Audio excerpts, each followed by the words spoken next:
What if the age of the samurai never truly ended? What if, hidden in the shadows of a rapidly modernizing Japan, one final warrior carried a secret so powerful it could burn an empire to the ground? 2 decades after the fall of the samurai, Japan is reborn under the emperor's flag, but peace is fragile. Betrayals whisper through gilded palaces, conspiracies fester beneath the neon glow of Tokyo, and deep within the mountains, a lone Ronin sharpens his blade. His name is Kenshiro, and standing in his path, drawn unwillingly back into destiny, is a haunted man once thought gone from history, Nathan Algren. This is the untold story of honor, betrayal, vengeance, and redemption. This is The Last Samurai, Rise of the Ronin. Chapter 1. The Return of the Warrior. The story begins in silence. Only the sound of gulls crying above an endless sea. The horizon is gray, the morning sun struggling to pierce through mist. On the docks of a small fishing village, a weathered man kneels, mending a torn net with fingers that tremble slightly from age. His beard is graying now, his hair longer than he once wore it, but his frame remains solid, the frame of a soldier who has never fully laid down his armor. This is Nathan Algren. His eyes are distant, fixed not on the net, but on the waves. Every crash of water recalls another sound, the clash of steel, the cries of dying men, the final charge of warriors he once fought beside. He blinks, and in the mist he imagines banners, the red of Katsumoto's men. Then they vanish, leaving only the gulls circling overhead. A boy runs past him, laughing, carrying a carved wooden sword. The sound makes Algren smile faintly. For a moment, he remembers a time when he, too, carried a blade not for war, but for honor. Yet the smile fades, as all joy does with him now. He is a wanderer, a ghost of a war that ended long ago. But history has not yet released him. A rider approaches, dismounting on the dock. He carries a letter, sealed with the chrysanthemum crest of the emperor. Algren wipes his hands, accepts it silently, and breaks the seal. The words are written in a brushstroke he remembers from his youth in Japan. By order of His Majesty's Council, you are summoned to Tokyo. Matters of grave importance require your counsel. Algren folds the letter, staring out at the sea again. His heart pounds. He had promised himself never to return to the world of politics and war. Yet something stirs in him, an unease, a calling. The next morning he boards a small steamer bound for Tokyo. The journey is long, and as the coastline passes, so too does time. Algren watches the villages turn to towns, the towns 2 sprawling cities. Smoke rises from factories. Iron tracks stretch like veins across the land. Where once stood shrines, now rise stone and glass buildings. This is not the Japan he remembers. Tokyo, once Edo greets him with thunder. The train station is alive with steam and shouting. Soldiers in Western uniforms march alongside merchants in kimonos. Lanterns glow, not with candlelight, but with electric bulbs that flicker against the night. The old and the new collide in every street corner. Samurai top-knots are outlawed now, yet in the alleys Algren catches glimpses of men still carrying their blades, hidden beneath cloaks. The city is alive, yet uneasy. At the gates of the Imperial Palace, Algren is greeted by soldiers who recognize his name, if not his face. They escort him through polished wooden halls into a chamber where maps, rifles, and telegraphs clutter the table. There he meets Lady Akira, tall, graceful, her black hair bound neatly. She wears the attire of both tradition and progress. A kimono layered beneath a tailored jacket. Her gaze is sharp, assessing Algren with cool detachment. She is not impressed. "You are Nathan Algren," she says in flawless English. The foreigner who once fought with Katsumoto, and against him. Algren nods, saying little. Lady Akira continues, "You were summoned because the Empire stands at a crossroad once more. A faction has risen, not peasants, not bandits, but trained warriors. Masterless men who call themselves Ronin. They attack our convoys, burn our railways, strike from the shadows. Their leader," she pauses, as if the name itself carries danger, "is Kenshiro." The name means nothing to Algren. He raises an eyebrow. Lady Akira studies him. To most of Japan, he is a ghost. To those who follow him, he is salvation. He gathers those who believe modernization is a betrayal, those who refuse to lay down their swords. Algren's jaw tightens. He knows this story too well. Men unwilling to surrender to time. A cause born of honor, yet doomed to bloodshed. But Akira is not finished. "We did not summon you as a soldier. We summoned you as a witness. You have seen what happens when the samurai rise. You have seen what it costs. The emperor believes your presence may prevent a war." Algren almost laughs, him a peacemaker. His hands are stained deeper than most, yet he says nothing, only nodding once. As he leaves the chamber, Lady Akira stops him. "One more thing," she says quietly. "Kenshiro is not only waging war against the Emperor, he has a personal vendetta. Some say it is tied to foreign blood. 2 battles long past." Her eyes linger on him, searching. Algren feels a chill run down his spine. He does not yet understand, but he will. Outside, the city bells toll. In the distance, smoke rises where a railway line burns. Kenshiro's shadow stretches toward Tokyo, and Algren, whether he wishes or not, is once more drawn into the storm. Chapter 2. Kenshiro's Shadow. The camera shifts from the neon-lit chaos of Tokyo to the silence of the mountains. Snow falls in wide, gentle sheets, covering the ridges and valleys in white. Nestled among these frozen peaks stands a forgotten temple. Its roof half collapsed, statues of Buddha cracked and worn. It is here, among ruins, that firelight flickers against the walls. Dozens of men sit cross-legged in silence, swords resting across their knees. At the center, sharpening his blade with steady, deliberate strokes, sits Kenshiro. His hair is tied back loosely, streaked with gray. His face is calm, almost serene, but his eyes burn like coals that never cool. His katana, though old, gleams with the shine of a blade, cared for not as a tool, but as a piece of his soul. A messenger approaches cautiously, bowing low.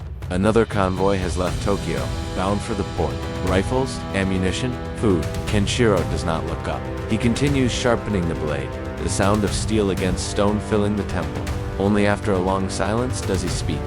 "Then we will take it." The men around him straighten. There is no cheer, no bravado, only obedience, the kind born not of fear, but of absolute belief. To these men, Kenshiro is not just a leader. He is the living embodiment of everything they lost. That night, as they prepare, a young Ronin approaches him hesitantly. His name is Daiichi, barely more than 20. His hands shake as he ties his armor straps. "Master Kenshiro," he asks, voice trembling, "do you ever wonder if our cause is doomed? The world has no place for men like us anymore." Kenshiro pauses, sheathing his sword. He looks at the boy, and his voice is low, almost tender. "The world will never make room for honor. It is something you must carve for yourself, with your blade, with your blood." He places a hand on Daichi's shoulder, firm, grounding. "Remember this. The samurai may be outlawed, but we are not dead. Not yet." As the men prepare, Kenshiro walks outside the temple, into the snowfall. The quiet triggers a memory, and for a moment, the Ronin closes his eyes. The film dissolves into a flashback. A younger Kenshiro, clad in brilliant armor, kneels in a burning village. His wife clutches their child, screaming, as fire consumes their home. Soldiers in Western uniforms march through the smoke, rifles in hand, flames in their wake. His lord lies dead, his clan betrayed, his family slaughtered in the name of progress. Through the haze of memory, one figure stands out. Foreign commanding soldiers with a rifle in hand, Nathan Algren. The memory distorts, but the pain remains real. Kenshiro falls to his knees in the snow, fists clenched, whispering into the wind, "I will never forget." Dawn, a government convoy moves through the mountain pass, escorted by riflemen in western coats. Horses, drag carts loaded with crates marked with the imperial crest. The soldiers laugh, smoke, careless in their confidence. Then, the wind shifts. A single arrow whistles out of the tree line, piercing the neck of a soldier. He collapses before he can scream. In an instant, the valley erupts. Ronin descend from the cliffs, blades flashing. The soldiers scramble to form ranks, rifles raised. But the first volley of bullets strikes empty air. Kenshiro's men are already among them, cutting with precision, their cries echoing through the pass. Steel slashes against flesh. Horses rear in panic. A cannon is overturned and rolls down the slope, crashing into the rocks. At the center of the chaos, Kenshiro moves like a shadow. He does not shout orders, he does not need to. His presence alone drives his men forward. Every stroke of his blade is clean, economical. A single motion, a single kill. A rifleman tries to fire at him point blank. Kenshiro sidesteps, slicing through the barrel itself before driving his blade through the man's chest. The convoy falls in minutes. Smoke clears, blood stains the snow, and the surviving Ronin gather the spoils. Rifles, ammunition, food. Daichi, the young Ronin, trembles as he cleans his blade. He looks at Kenshiro, both in awe and fear. "Master, what if the Emperor sends his entire army against us?" Kenshiro finally speaks, voice calm, steady. "Then we will cut them down, one by one, until nothing remains. This land is ours, not theirs. Remember that." He looks toward the horizon, toward Tokyo. his grip on the katana tightens. This is only the beginning. Back in Tokyo, the Emperor's generals rage as news of the ambush spreads. Factories halt, supply lines are threatened, and the people whisper of Kenshiro's name with reverence. To some, he is a criminal. To others, a savior. And in the Imperial Palace, Nathan Algren listens as Lady Akira delivers the report. He moves with precision. He fights with the discipline of the old ways, yet strikes with the ruthlessness of a new age. Whoever he is no ordinary rebel. Algren lowers his gaze. Something inside him stirs. The description cuts too deep, too familiar. Tell me more about this Kenshiro, he asks quietly. Lady Akira narrows her eyes. You may regret knowing. Chapter 3. Sword Against the Storm. The city of Tokyo was not the Tokyo that Algren remembered from his first days in Japan. The once quiet capital had grown restless, its streets transformed into a living contradiction. Towering smokestacks, belching steam into the sky while shrines still clung to narrow alleys, their bells echoing faintly beneath the rattle of machinery. Lanterns swayed in the humid wind, struggling to hold their light against the encroaching glow of electric lamps, newly imported from the west. But beneath the steel and stone, a storm brewed. The people whispered of corruption, of betrayal by leaders who bowed too quickly to Western advisors. Prices soared, the poor starved, and the proud warrior families who had once ruled with honor were now beggars in their own land. Tokyo was alive with tension, and the spark of revolt was only waiting for a single breath of wind. Algren walked among the markets, his cloak drawn close. He kept his head low, his eyes never lingering too long on any one face, but the voices reached him no matter how he tried to shut them out. They call themselves the Ronin shadow, whispered a vendor as he handed rice to a customer. A new brotherhood. They say their leader is a man who fights like no other, a demon with two blades. The words gnawed at Algren. He didn't need to ask who they spoke of. He had felt it already, in the silence of the streets, in the way eyes darted toward dark alleys. Kenshiro's presence lingered in the city like thunder on the horizon. That evening, the storm finally broke. A riot erupted outside the Ministry of Trade, where merchants protested the flood of foreign goods that had ruined their livelihood. Soldiers in western coats stood guard, rifles at the ready. The crowd's chants grew louder, angrier, until someone threw a stone. The sound of glass shattering was the signal. Muskets roared, bayonets glinted, and chaos consumed the square. Algren found himself pulled into the surge of bodies, his instincts taking over as he shoved civilians away from the gunfight. He had no wish to fight, not yet, but the city was alive with madness. Shops burned, flags were torn down, and blood stained the cobblestones. And then, silence. It wasn't the silence of peace, but of fear. A figure stepped into the smoke. Tall, deliberate, wrapped in blackened armor that gleamed with the reflection of firelight. His long hair flowed behind him, and across his back rested two blades, each polished to a deadly shine. Kenshiro the Ronin moved like a shadow-given form, cutting through the line of soldiers with terrifying precision. His swords flashed, and in seconds, rifles fell in half, their owners crumpling at his feet. The crowd gasped in awe as though witnessing a spirit of old Japan descend upon the modern age. For many, he was salvation. For others, a nightmare. Algren froze. He hadn't seen Kenshiro in years. Hadn't he even known the man existed until whispers brought his name. But as their eyes locked through the haze of smoke, Algren felt the weight of recognition. There was no mistaking him. Kenshiro knew him, and the fire in his gaze carried more than rage. It carried memory. The Ronin's voice cut through the riot, deep and steady. Nathan Algren, the dishonored soldier who once fought against the samurai, and yet wore their armor. Do you think you could still walk this land unchallenged? Algren gripped the hilt of his blade. His body ached with age, with the ghosts of old wounds, but his spirit still burned. He stepped forward, boots scraping against broken glass. If it's me you want, Ronin, then here I stand. The crowd parted, forming a rough circle. The soldiers, beaten and bloodied, backed away. Even the rioters fell silent. In that moment, all of Tokyo seemed to hold its breath. The duel began without warning. Kenshiro struck first, his blades flashing in a whirlwind. Algren's sword rose to meet them, steel clashing with sparks that lit the night.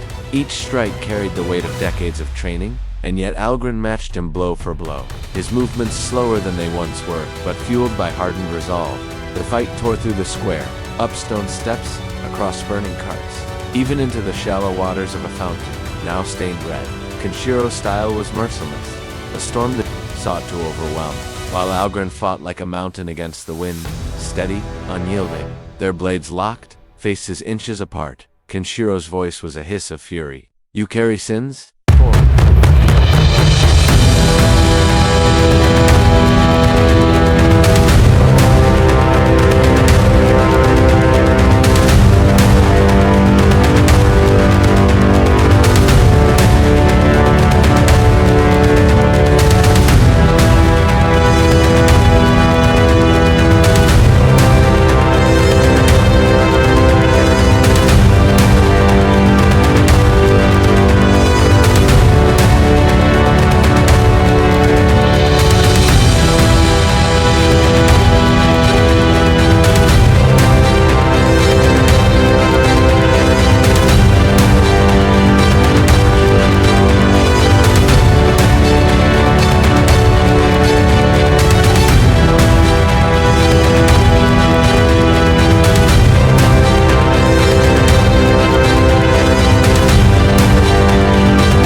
His lips curve into the faintest of smirks. Algren breathes deeply.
It is about survival, redemption, and understanding why this Ronin...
Injured, both staring at one another through a veil of exhaustion, fury,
The air tasted of smoke that wasn't there. Lady Akira.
In that fire, Lady Akira's breath vanished.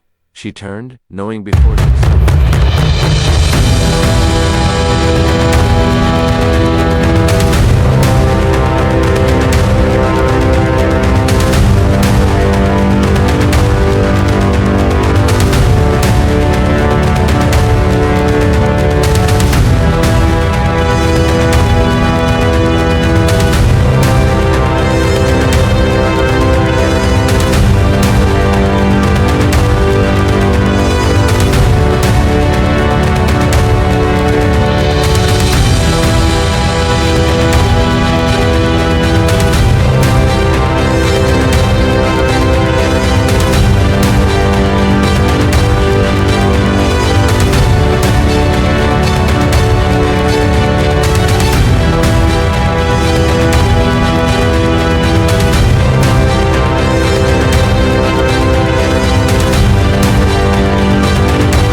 Kenshiro waited in the center, unarmored, sleeves loose. His hair was tied.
Ronin touched two fingers to Algren's forehead, where the rain had once washed blood.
We are not allies, he said to Algren. We share only an enemy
of Tokyo, the city was not ready for war. Tokyo in the 1880s.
lanterns, and merchants' cries were now arenas of chaos.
The civilians who had not escaped pressed against the walls, terrified.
He entered was dim, lit only by lanterns. High-ranking ministers sat inside.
moment, he saw the battlefield of 20 years ago, the samurai charging in.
Who played games with their lives, and in that moment, he realized Kenshiro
Their banners, black with crimson fangs painted in streaks, waved in the night like marks.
Then Japan will bleed until it remembers who truly rules it. The revelation.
Betrayal seeped deeper than Algren had imagined. But in that chamber,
lunges forward with terrifying speed, his blade flashing in an upward diagonal slash.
seat splitting in two as their swords crash against it. Shards of lacquer explode.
Two swords swing in opposite arcs. SHH, HHK?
Sacrifice.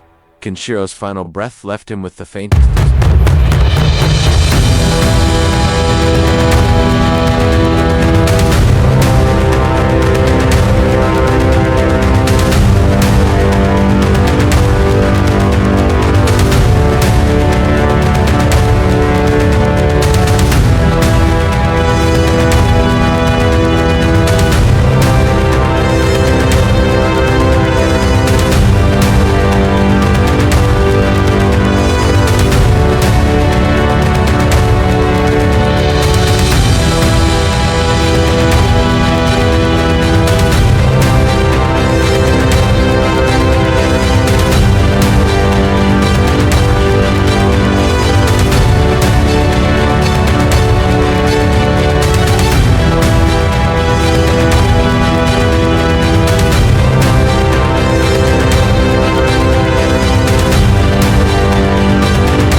not remember us as heroes, Algren murmured softly, but perhaps they will remember us.